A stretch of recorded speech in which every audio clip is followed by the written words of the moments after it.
The day of my parents' testament reading arrived, crisp and bright, sunlight illuminating the mahogany-paneled office of Miller and Associates legal firm. I remained seated quietly in a secluded corner, observing my sibling, Ethan, pacing in his impeccably tailored suit, already exhibiting an air of proprietorship over the surroundings, a perception that, honestly, likely held some truth. "Ms. Evelyn Reed," the attorney's voice interrupted my contemplation.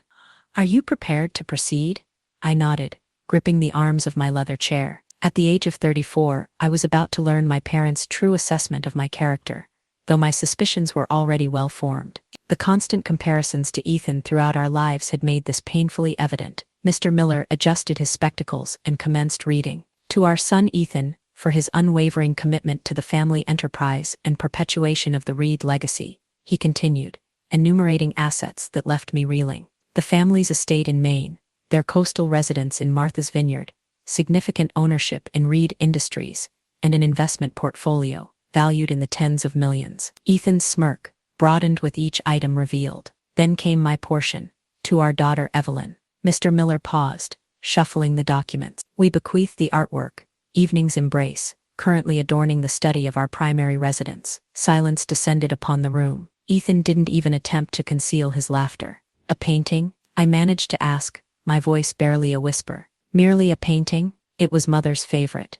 Mr. Miller offered a weak, unconvincing attempt at reassurance, clearly uncomfortable with the stark imbalance. Ethan approached, placing a hand on my shoulder, his grip firm enough to cause discomfort. "Don't fret, Evelyn. I'll ensure you secure a suitable position within the company, perhaps in the mailroom." I shrugged off his hand and rose to my feet. The Reed family fortune, amassed over 3 generations, now belonged entirely to my brother. My inheritance consisted solely of a single painting my mother had acquired at an obscure gallery years prior. I had always found it aesthetically pleasing, a depiction of a woodland scene at twilight, with unusual geometric forms interspersed among the trees, but it hardly constituted a fair division of assets. "Is that all?" I inquired of Mr. Miller. He nodded sympathetically. "The artwork must be collected within a week." I departed without further comment, ignoring Ethan's calls trailing behind me. The drive to my parents' house, now Ethan's house, felt unreal. The security personnel at the gate regarded me with suspicion,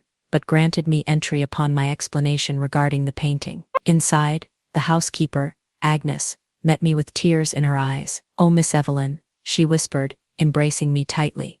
"This isn't right, what they've done to you." I returned her embrace, fighting back my own tears. Agnes had often been more of a mother to me than my own mother. She assisted me in removing the painting from the study wall, carefully wrapping it in a protective blanket. "Your mother would gaze at this for hours," Agnes stated softly, particularly in her final months. She'd sometimes murmur about numbers and patterns. We assumed her illness was causing confusion. I examined the painting more closely. In the fading light of the study, the geometric forms seemed to shift and alter, forming patterns I hadn't previously observed. "Numbers?" Agnes nodded, tracing the shapes repeatedly with her fingers. Mr. Reed would become enraged about it. That evening, in my modest apartment, I hung the painting in my living room. It possessed its own unique beauty. The woodland scene was rendered with extraordinary detail, each leaf and branch meticulously depicted. However, the geometric forms seemed incongruous with the natural elements, almost intentional, as if conveying a message. I poured myself a glass of wine and settled onto my couch,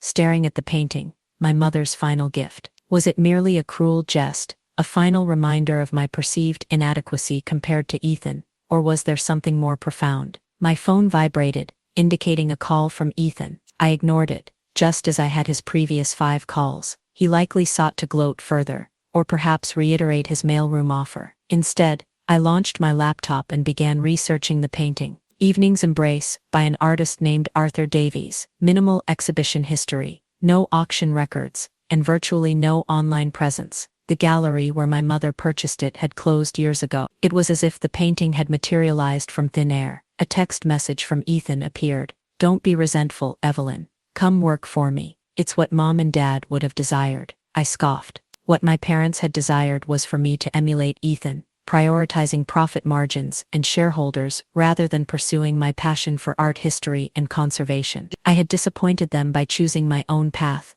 and they had made their feelings abundantly clear. But something about the painting continued to captivate my attention. The Those shapes, they resembled something I'd studied in my art conservation coursework, steganography, the art of concealing messages in plain sight. I rose and examined the painting more intently. The geometric forms were subtly different hues from the rest of the scene, barely perceptible unless specifically sought, and they appeared to form a pattern, a sequence of numbers. A knock at my door startled me.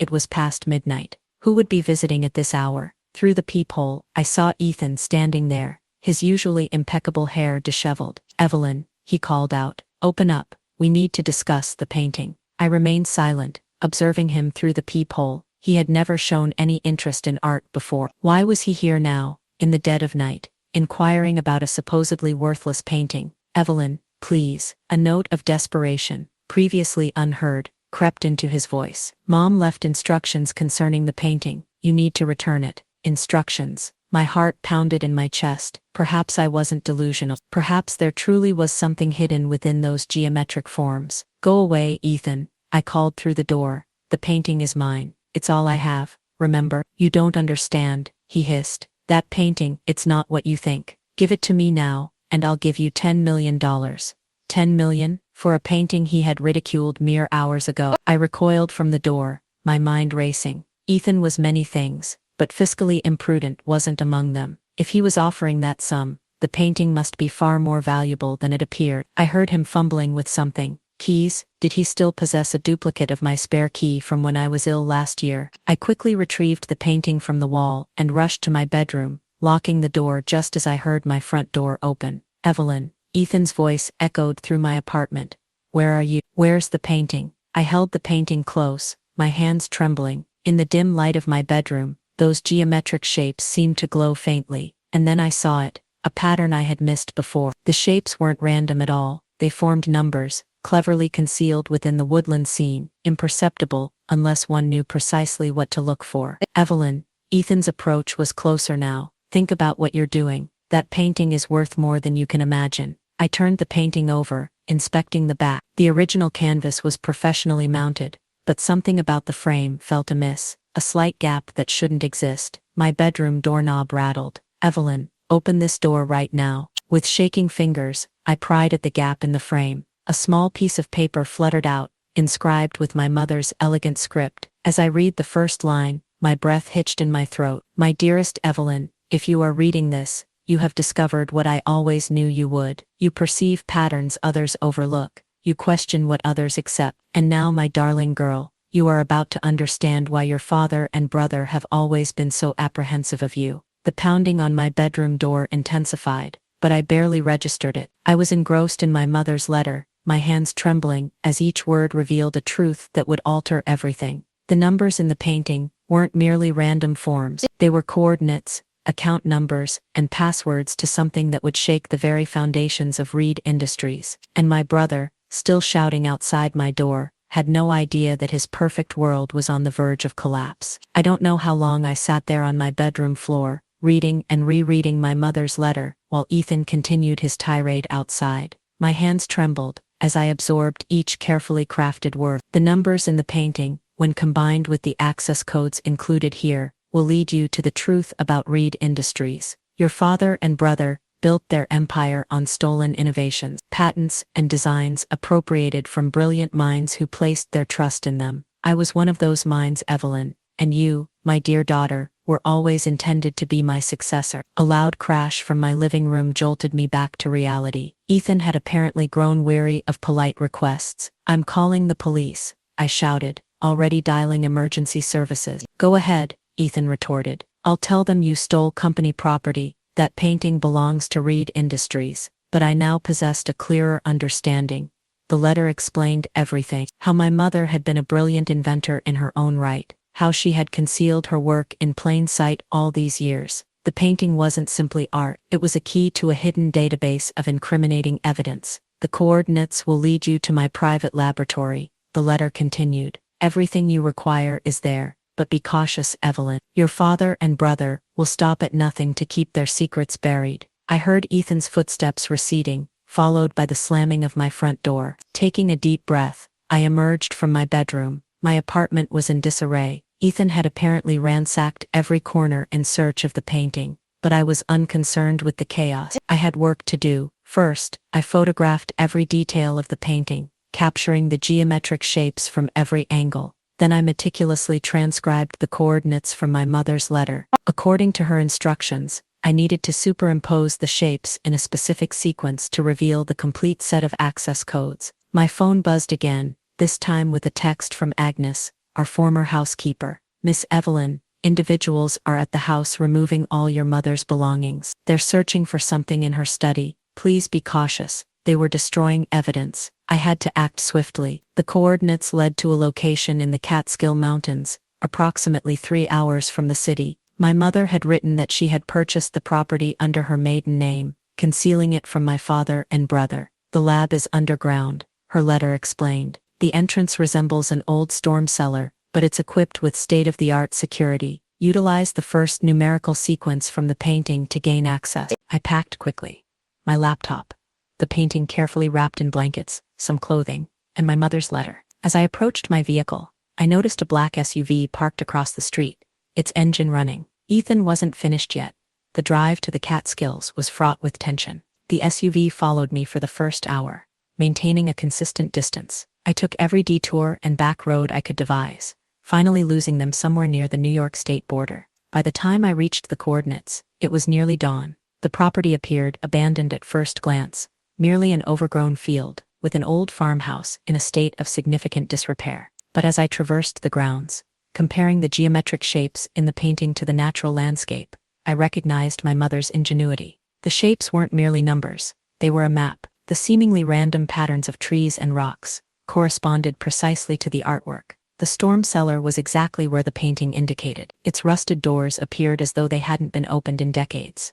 But when I entered the first sequence into a concealed keypad, they smoothly swung open, revealing a staircase descending into darkness. Motion sensor lights flickered on as I made my descent. The temperature decreased with each step, and I could hear the faint hum of ventilation systems. At the bottom, another keypad awaited. This time, I needed to utilize the second sequence from the painting. The laboratory that emerged from the darkness left me breathless. It was like stepping into an alternate reality. Pristine white walls, advanced equipment, and rows of computers humming quietly. But what captivated my attention was the wall of patents and prototypes, dozens of innovations that I recognized from Reed Industries products, but with one crucial distinction. They all bore my mother's original signature. "Oh my God," I whispered, approaching to examine them more closely. These weren't merely similar to Reed Industries technology, they were the originals. My mother hadn't been a passive observer in the company.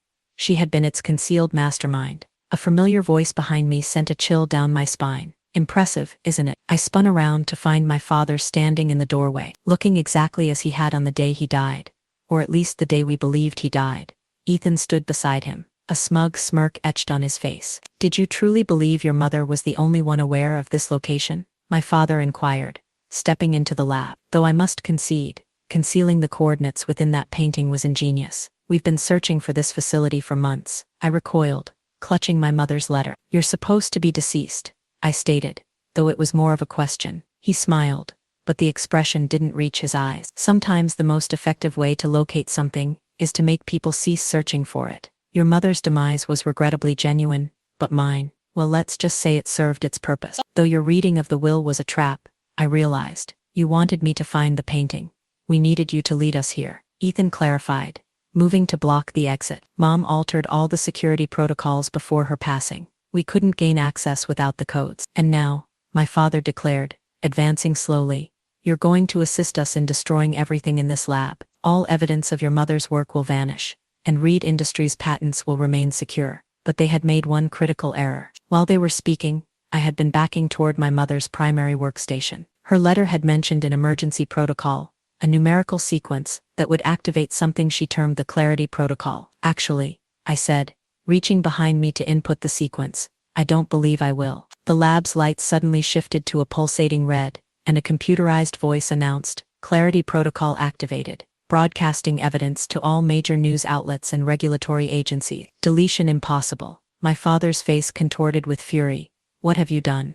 "Mom called it her insurance policy," I stated, feeling empowered with each word. "Every piece of evidence in this lab has just been transmitted to hundreds of secure locations. Patents, proof of theft, fraudulent documents, everything. Reed Industries is about to face some very uncomfortable questions. Ethan lunged forward, but it was too late. Alarms blared, and the lab's security systems activated, sealing all exits. We were locked in, together with the truth that would destroy their empire. She knew, I continued, watching their faces drain of color. She knew you would attempt to bury her contributions, just as you buried her innovations. So she ensured the truth would emerge, one way or another. Through the lab's small windows, I could see police lights approaching. Someone, likely the lab's security system, had alerted local authorities. My father and Ethan exchanged panicked glances as the sound of sirens grew louder. The painting that had initiated everything still sat wrapped in blankets by the door. Those seemingly insignificant geometric shapes had guided me precisely where I needed to go. My mother's final gift wasn't merely a painting, it was justice. And as I watched my father and brother realize their perfect world was crumbling, I smiled, knowing this was merely the beginning. The true story of Reed Industries was about to be told, and this time, no one would be able to conceal the truth. The subsequent 48 hours were a whirlwind of police statements, news reports, and corporate turmoil. I observed from my hotel room, as Reed Industries' stock plummeted, years of meticulously constructed falsehoods unraveling in real time. Reed Industries CEO, found alive, arrested for fraud. The headlines screamed. Corporate giant, built on stolen patents, mother's revenge. The hidden genius behind Reed Tech. My phone hadn't stopped ringing since the story broke. Journalists, lawyers, former employees, everyone wanted to hear my account of events, but I was only interested in one call. Agnes, our former housekeeper, who had further revelations to share. Your mother knew this day would come, she told me, her voice thick with emotion. That's why she made me promise to give you this, after the truth came out. An hour later, I sat in Agnes's modest living room, holding another letter from my mother. This one was different, not instructions or coordinates, but a narrative. Her story. My dearest Evelyn, it began. Now that you know the truth about Reed Industries, it's time you understood your own history. You were never inferior to your brother. You were always destined for something more. As I read, the fragments of my life slowly coalesced into a clearer picture. My mother hadn't been merely another victim of my father's scheme. She had been playing a protracted game, preparing me for this moment from the outset. Those art history classes I had taken, they weren't a waste of time, as my father had claimed. They had honed my ability to discern patterns, to comprehend hidden meanings in plain sight. My work in conservation had instilled in me patience, precision, and the capacity to reconstruct truth from fragments. Every time your father distanced you from the business, my mother wrote, every time he favored Ethan, he was unwittingly assisting in preparing you for this moment. You learned to think differently, to perceive what others missed. While Ethan was learning to perpetuate the lies, you were learning to expose them. A knock at Agnes's door interrupted my reading. A woman in a tailored suit stood outside, holding a briefcase. Miss Reed, I'm Amelia Chen, from the SEC. We need to discuss your mother's patents. The next few hours were an intensive education in the extent of my mother's preparations. She hadn't merely documented the stolen patents. She had continued inventing, working clandestinely in her underground laboratory. The painting's coordinates had led not only to evidence of past theft, but also to innovations that could revolutionize the industry. Your mother filed these patents under a trust, Amelia explained, spreading documents across Agnes's coffee table. A trust that names you as the sole beneficiary. My hands trembled as I examined the paperwork. Dozens of patents, all legally protected, all now belonging to me. Not just the older innovations my father had stolen, but new ones, years ahead of current technology. Reed Industries doesn't just owe you restitution for the stolen patents, Amelia continued. They've built their entire infrastructure around your mother's technology. They can't operate without it. So what does that mean? I asked, though I was beginning to grasp the implications. It means, Miss Reed, that you now effectively control the company that cast you aside. While my father and Ethan sat in jail awaiting trial, I entered Reed Industries headquarters the following morning, not as the forgotten daughter, but as its new proprietor. The board of directors, desperate to prevent the company's complete collapse, had no choice but to accept my terms. Standing in my father's former office, I discovered another surprise, a wall safe concealed behind the painting that had once hung there.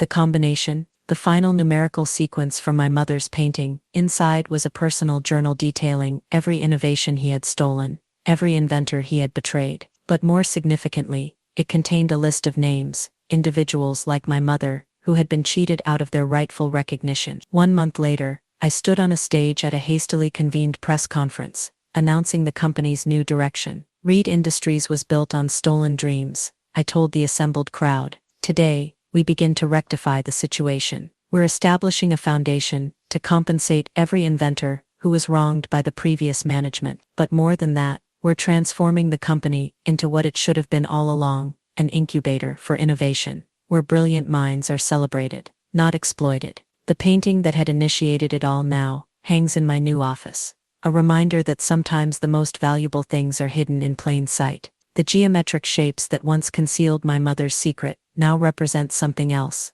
the pattern of a brighter future, one built on truth rather than falsehoods. Ethan wrote to me from prison, his messages alternating between threats and pleas for assistance. I sent back a single photograph, the painting now hanging precisely where our father's portrait used to be. He would understand the message. His world of deception was over. My father remained silent, but it no longer mattered. The truth he had fought so hard to bury was now his legacy. The renowned John Reed would be remembered not as a visionary businessman, but as a thief who stole his own wife's genius. Late one evening, as I prepared to leave the office, Agnes brought me one final letter from my mother. This one had been timed to arrive exactly 1 month after the company's transformation commenced. My darling Evelyn, it read, if you're reading this, you've accomplished more than merely exposing the truth. You've begun to rebuild from the ashes of deception. I never intended for you to inherit a corrupt empire. I wanted you to have the opportunity to build something honest, something worthy of your heart. I traced my fingers over her handwriting, feeling closer to her than ever before. The seemingly worthless painting had been anything but worthless.